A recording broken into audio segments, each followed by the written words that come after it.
Bismillahirrahmanirrahim. Assalamualaikum warahmatullahi wabarakatuh. Baik, di sini saya akan membacakan surah Al-Isra ayat 78 sampai 80. A'udzu billahi minasy syaithanir rajim.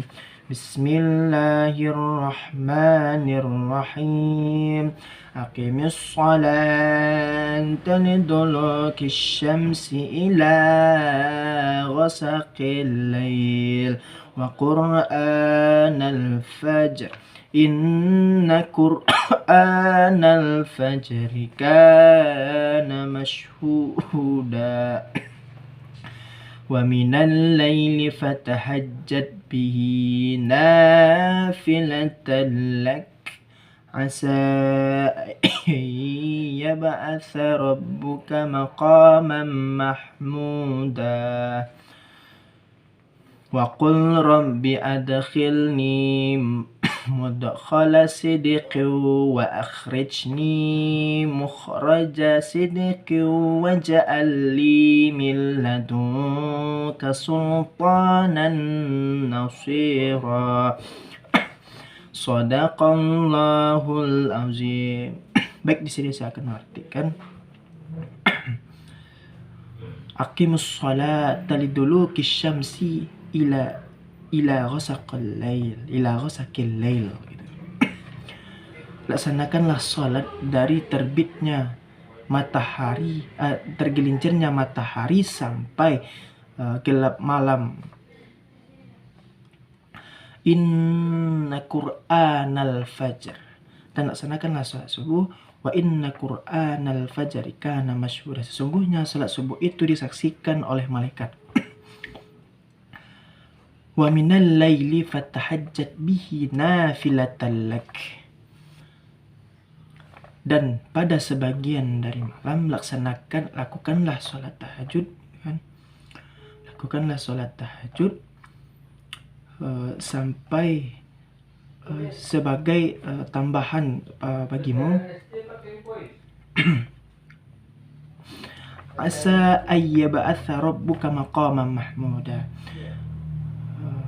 mudah-mudahan Tuhanmu menempatkanmu di tempat yang terpuji. Wa minal laili wa qul rabbi adkhilni mudkhala sidqin wa akhrijni mukhraja sidqin waj'al li min ladunka sultanan nasira.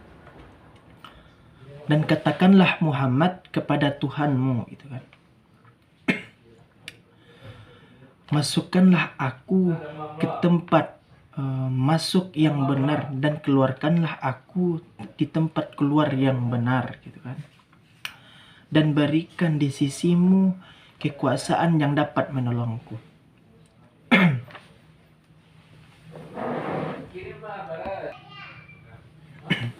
Bismillahirrahmanirrahim. Baik, di sini selanjutnya itu saya akan menjelaskan tentang ayat ini, gitu kan. Bahwasanya ayat Al-Isra ayat 78 sampai 80 ini menjelaskan tentang salat yang bersinambung, gitu. Yang pertama yaitu menjelaskan tentang terbitnya, tergelincirnya, gitu. Setelah tergelincirnya matahari, gitu kan, condong dari pertengahan langit, gitu. Dalam yang pada ayat yang ke-78, gitu kan, Al-Isra, gitu kan, liduluk, gitu kan. Liduluk di sini dari kata dalaka, gitu. Jika dikaitkan dengan matahari berarti yaitu tenggelam, itu, atau menguning, tergelincir dari tengahnya, itu. Sebenarnya itu bahwasanya pada ayat 78 ini menjelaskan tentang isyaratkan dua sholat, gitu. Sholat zuhur dan maghrib, dan juga asar, itu berawal dari menguning, gitu kan. Sebenarnya itu dalam ayat ini arti dari ghasaq al-lail, gitu.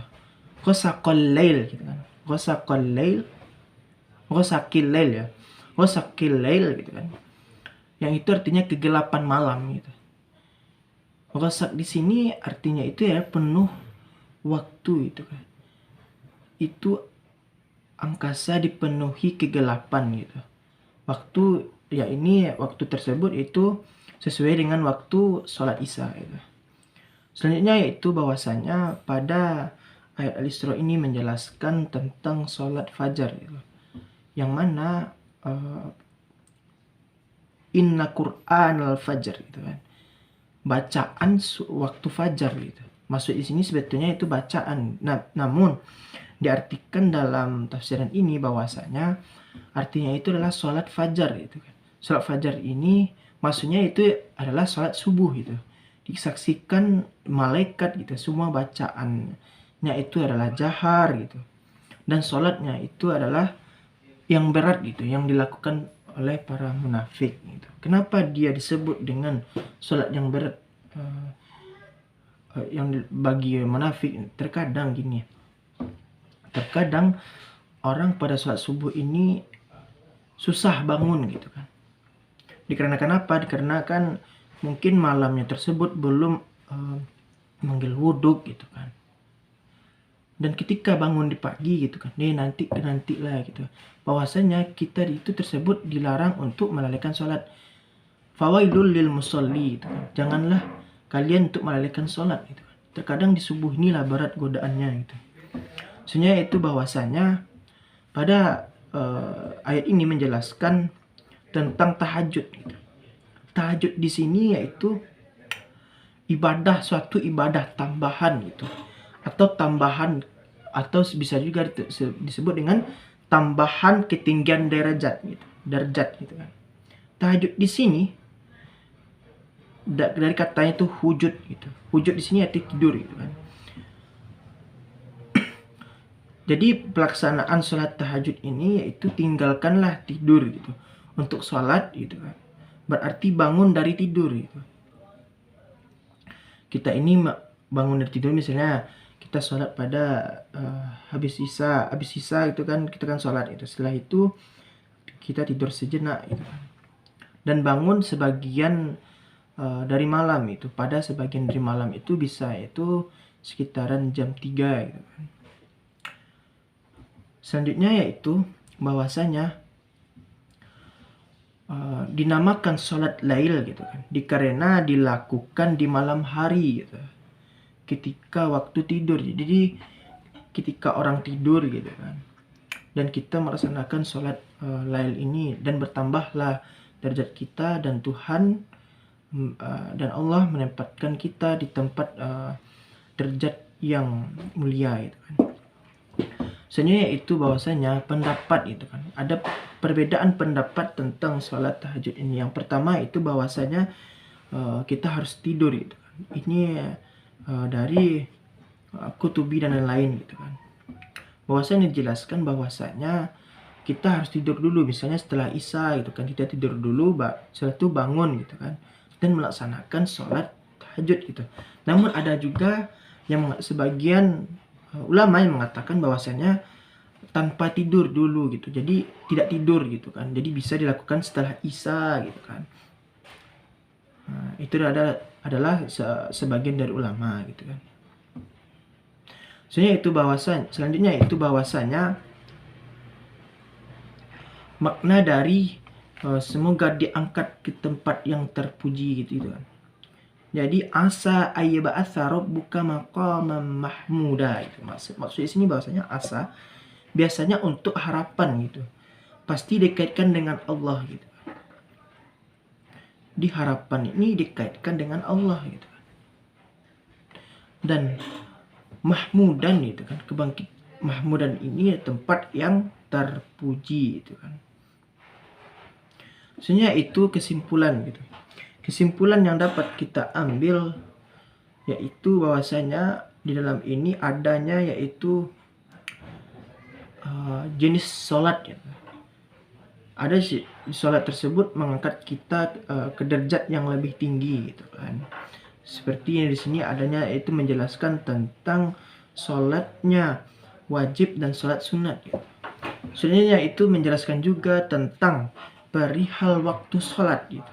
Waktu sholat ini adalah tergelincirnya matahari tadi seperti yang saya jelaskan di atas, seperti tergelincirnya matahari gitu sampai gitu kan gelap malamnya gitu kan.